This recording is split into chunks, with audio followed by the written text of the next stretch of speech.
Hello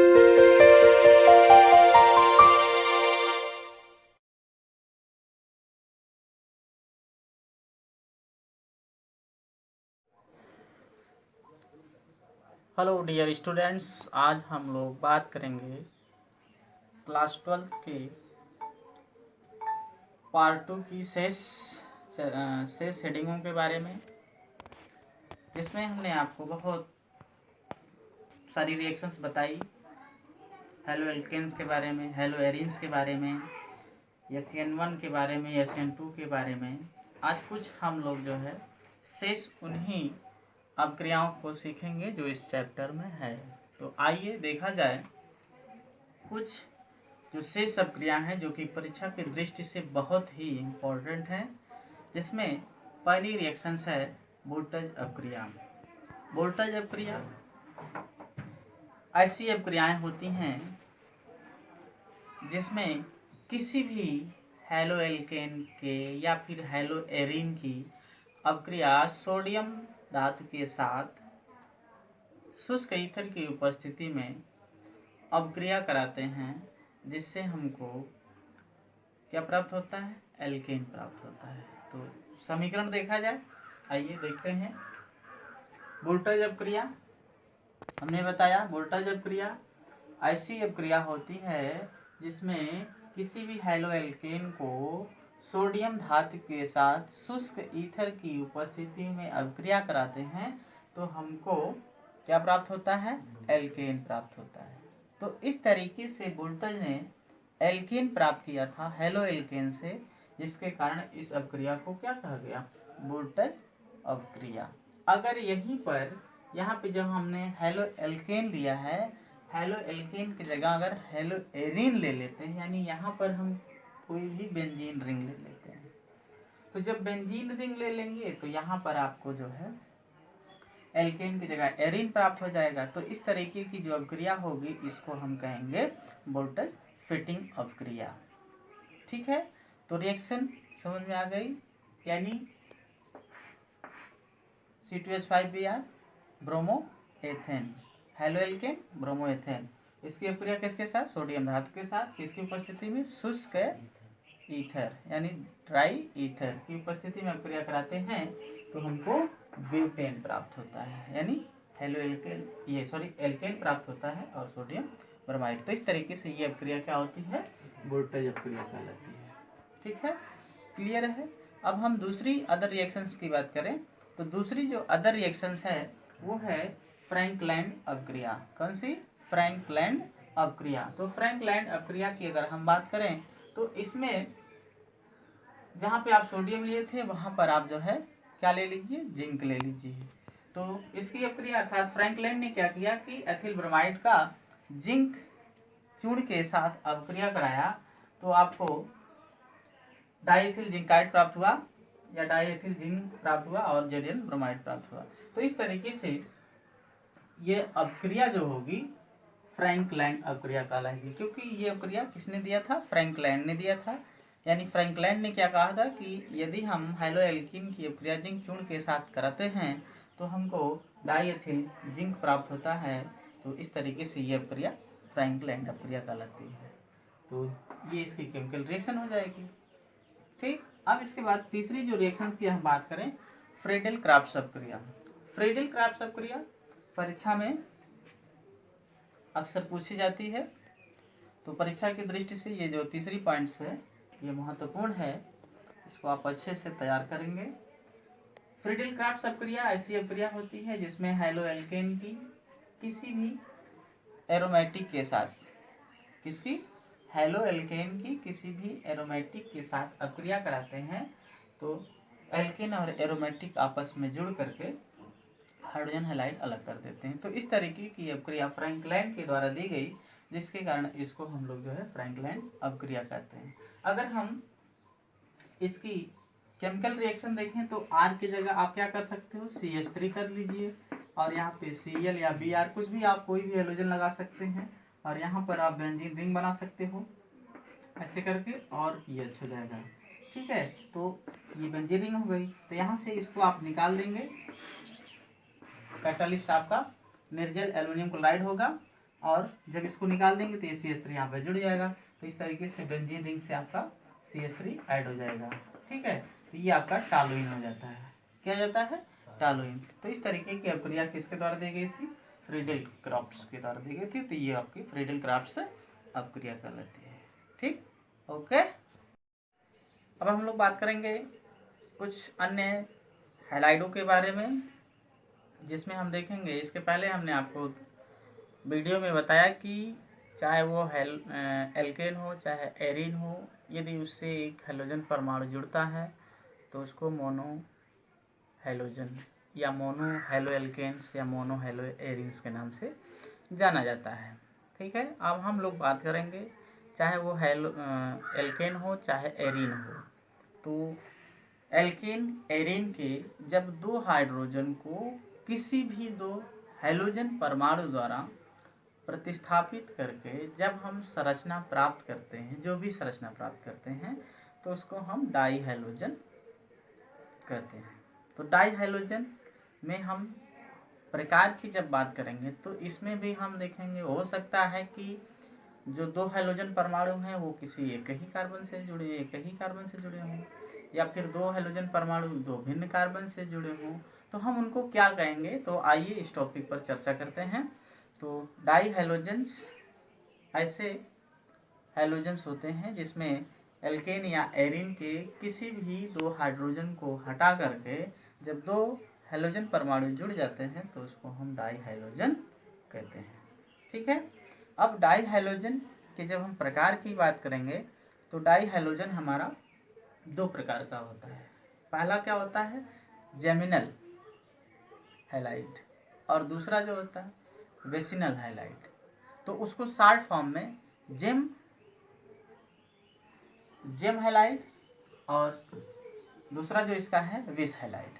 तो GeM यानी geminal halide जो होता है, इसमें क्या होता है कि किसी एक ही कार्बन से दो हैलोजन परमाणु जुड़ जाते हैं तो उसको हम जेम कहते हैं।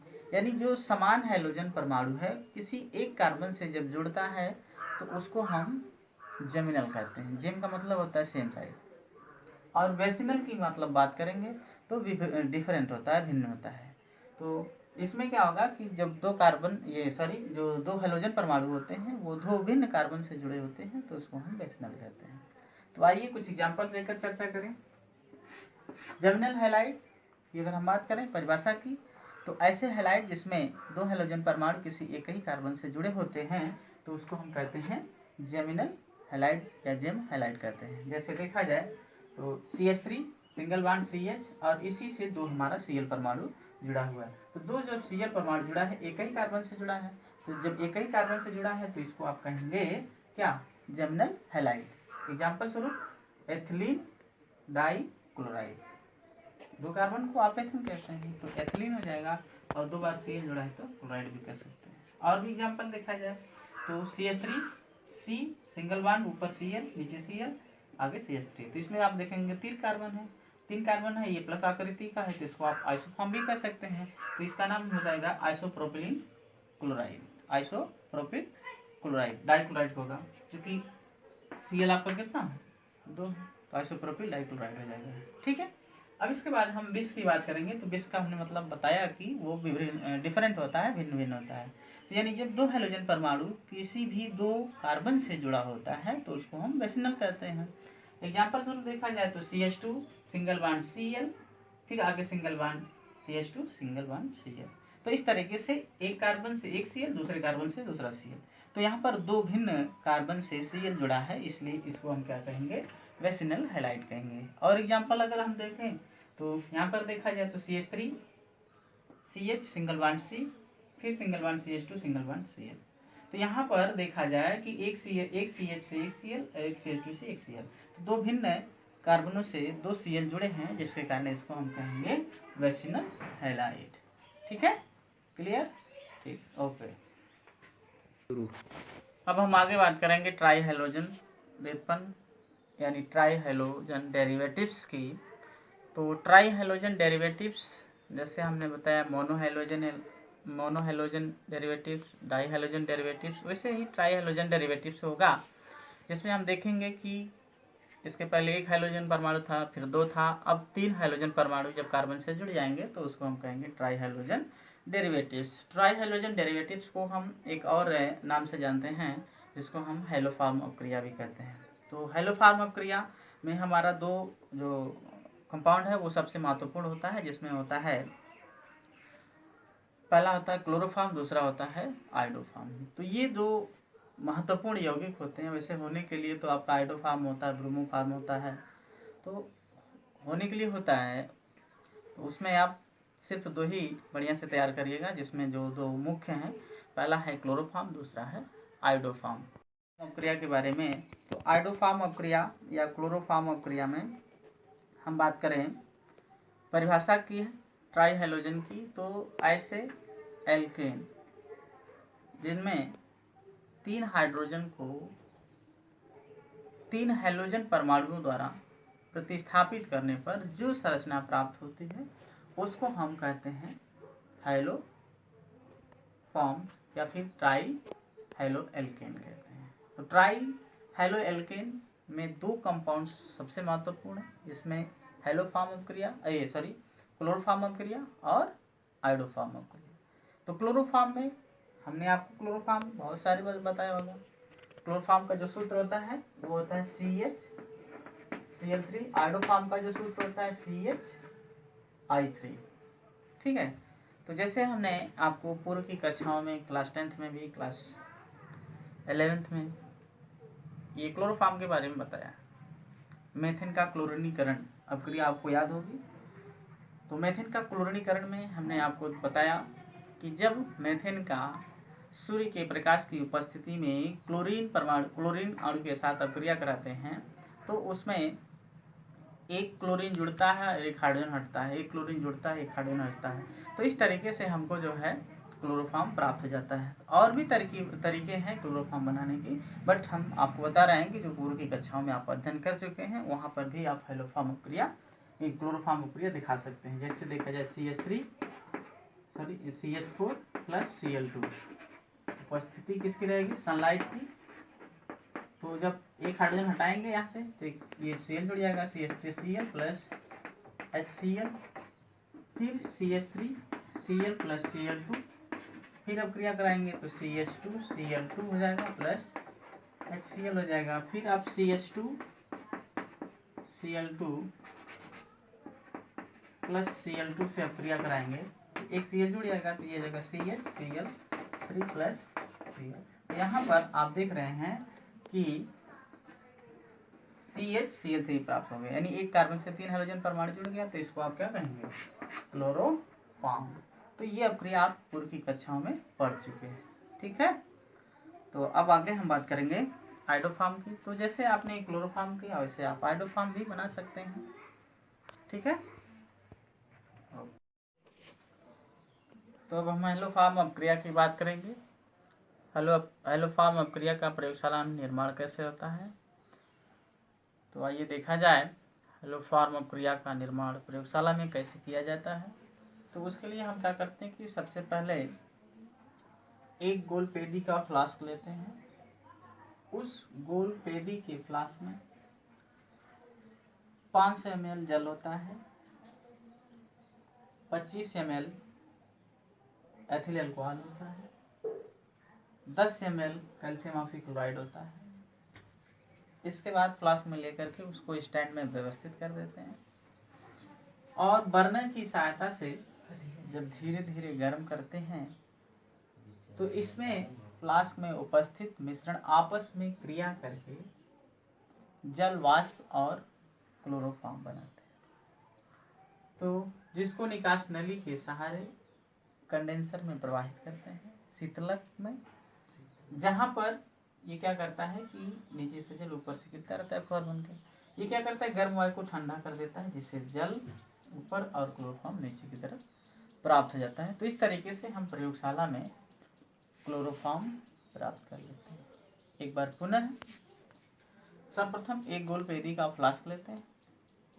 फ्लास्क में 500 ml जल, 25 ml एथिल अल्कोहल और 10 ml कैल्शियम ऑक्सीक्लोराइड लेकर के स्टैंड में व्यवस्थित कर देते हैं।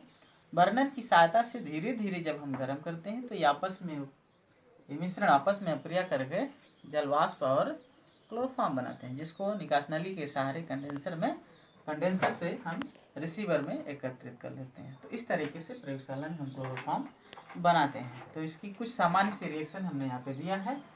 तो यहाँ पे हमने सोडियम हाइड्रोक्साइड ले लिया है कैल्शियम ऑक्सीक्लोराइड के स्थान पे।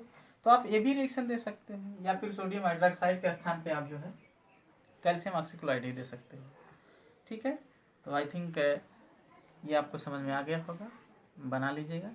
इसके बाद इसकी केमिकल रिएक्शंस, भौतिक गुण और केमिकल रिएक्शंस की हम नेक्स्ट टॉपिक पर चर्चा करेंगे।